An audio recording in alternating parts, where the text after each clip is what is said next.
Okay, this is my first attempt at videotaping. The headset thing didn't work, so I'm using a cell phone mounted to a mic stand. So hopefully this will work a little bit better and you'll still be able to see everything. First thing I do when I start any typewriter is in my little notebook, I draw a diagram of the typewriter. I put little marks where every screw on the typewriter is, platen, cover, everything. I diagram everything out, and then as I disassemble it, I take each one of those screws and I put them in a numbered bag so that when the reassembly time comes, if it's a week or 2 weeks or a month from now, depending upon the typewriter I'm working on, I know exactly where that screw and that part goes. And then we'll start the cleaning process on this typewriter. So right now I've got everything diagrammed out, and the next step will be to take all of these screws out and put them in their corresponding envelopes. Okay, we're back. So you didn't have to watch me take out all these screws. I've taken them all out, and I've assigned each screw to its associated bag, and then I have put all of the numbered bags. There's 4 little bags here, as you can see, and they got numbers on them, 1, 2, 3, 4. So these have all the screws in them that I need.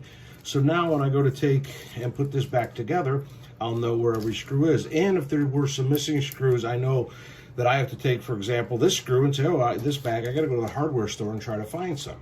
So now I have all the screws out of this. So these little gull wing pieces lift right off. There's a screw that goes down in here and one that goes into the ribbon cover. They're 2 different size screws. So what I always do is I put them in 2 different bags. Next is there's 4 screws on each side here and 1 in the back, which we talked about today, and one of those is missing, so I'm gonna have to find one for that. This just pops off, this whole piece. And there are 4 screws normally that go in the back, but you don't have a back piece on this, unfortunately. So they come off, and there's also 4 screws, 2 on each side here. So those come off, and this whole body then sort of, you just got to bend it very lightly to get it over the stuff and peel it off. And we'll set this over here. So now we've kind of got this typewriter, it's pretty much stripped of its body and it's ready to start cleaning. There's some cracking on the paint up here, as you can see, and that's really normal with these. I'm not going to take this piece off. I'm going to clean it while it's on the typewriter. But what I'm going to do is I'm going to clean the body next, and then we'll start on the typewriter itself. We'll take the platen off, and we'll get into that stuff, but we're going to talk a little bit about cleaning the body next. Okay, we're going to start cleaning the body. We're going to use some Gojo hand cleaner. You got to get the original formula. I use this on anything that's painted like this because it's really, really important that you don't have anything that's too abrasive on this old paint. So I just have a rubber glove, take some of this, and I'm just going to wipe it on here, okay? And this stuff works good. You can do it on both sides if you want, if it's really dirty on the other side. But what I usually do is just wipe that on these pieces, let it sit for a little bit. And what it is it's good at getting a lot of the kind of the dirt and the grime off. You can see on the front of this panel how it is, and it really doesn't have a any kind of detrimental effect on the paint. It'll clean it up. We're going to polish this all later, so we're going to polish, you know, all of this stuff up. But what we want to do is we want to get, you know, 100 and some odd years of dirt and grease out. So I got those pieces done. And I'm going to do, depending upon the typewriter too, sometimes I may do this 2, 3, 4 times. So I may do this more than once, but you can see what a difference that is when I shine a light on it, how nice that came out. And it takes a lot of really bad grime off it. So I'll clean that up. I also took a lot of pictures of this before I started, which I always recommend people do, just so you document your progress as well as making some notes. So now we're just gonna clean the front of this off. And anything that's got black paint or lacquered paint or Japanning paint, as they call it, like this, you want to just use something very, very light. You don't want to use scrubbing bubbles or soft scrub, or at least I don't usually, because sometimes it can have a tendency to scratch the paint. So I always try to go as light as possible, and you can see some of the dirt that's coming off of that. And don't worry about getting getting it completely out, but I mean, what a difference just one little coat of that, made on the front of this. And once we get this done, we get it, polished, it'll look really nice. So we'll get some wax on there, and then we'll do the sides.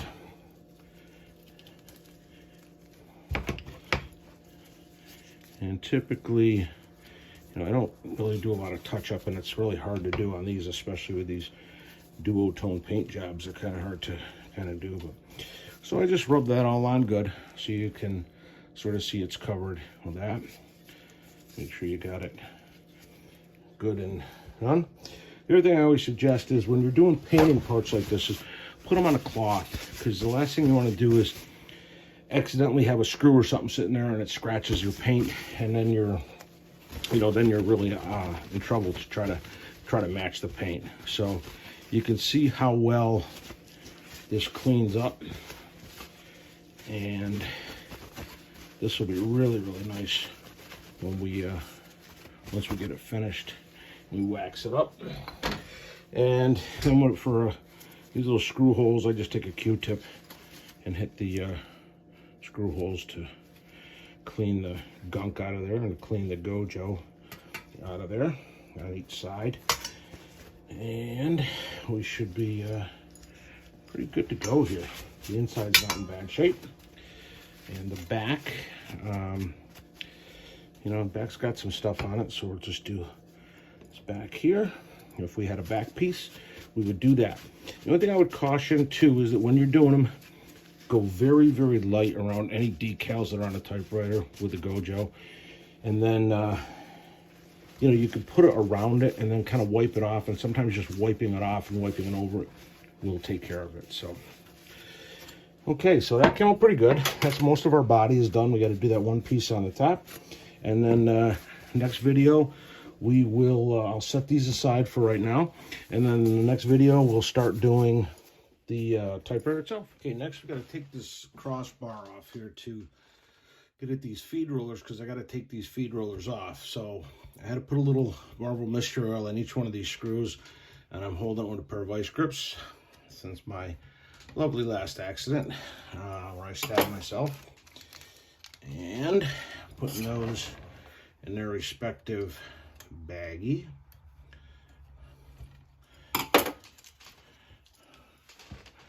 And this piece, this cross piece, it fits in a certain way. There's a little notch that you can see on the edge of this, how it fits in. It's square on one end and rounded on the other. So we got that off, and then these rollers, what will happen is I'll take these off and I'll show you how I redo these rollers, because this is flat, really flat on this one, so it's not gonna roll paper very well once we get stuff in there. But we'll take care of that, and we'll get new feed rollers on it. Next is the platen. All right, the platen on this, you have to take, there's 2 screws on this right hand side knob. So we're just gonna loosen these 2 screws, and this should slide off. And then there are 2 screws in the actual platen itself. This typewriter's missing one. I may have an extra one. I'm not sure if I do or not, but we're going to loosen this. You don't have to take it all the way out. And then we're going to just, it's going to pull through once we loosen this. Oops. From the other end, from the left-hand side. Once we get this loose, it should pull. Sometimes it takes a little bit of maneuvering to get that rod to come out after being in there for that many years.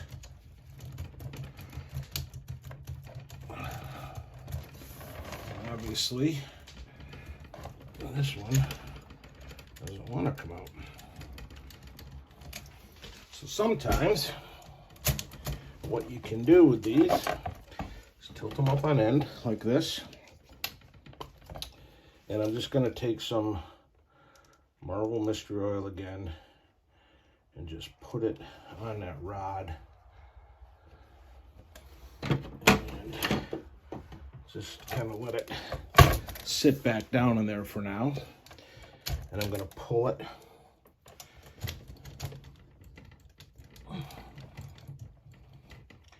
And it's got a lot of grime in it. I can see it on the other side.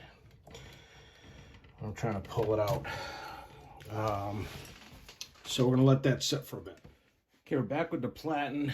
I used a little punch here to put it in the side, and I hit it a little bit, just tapped it with a nylon hammer. You don't want to use too much force, but it's coming out, but it's pretty grimy. So you can tell how dirty that is there. So that's how you remove the rod for the platen. And now the platen itself just lifts out of here, and sometimes you get a little screwdriver and pry that a little bit out. Okay, so that's our platen. We'll clean that up and clean the rest of the platen up. So you can see in here, here's what happened with that. There's a little tiny clip right there that looks like the last time somebody put it in, they didn't put it in correctly, because that clip is supposed to sit in here, and you can see all the metal filings in there. It looks like it's kind of been bent. There's metal pieces in there and some metal filings. So I will try to clean that up and get that fixed up and clean all this stuff up. So the rear feed rollers look pretty flat, as do the front ones. So looks like we're probably going to have to do feed rollers on this also.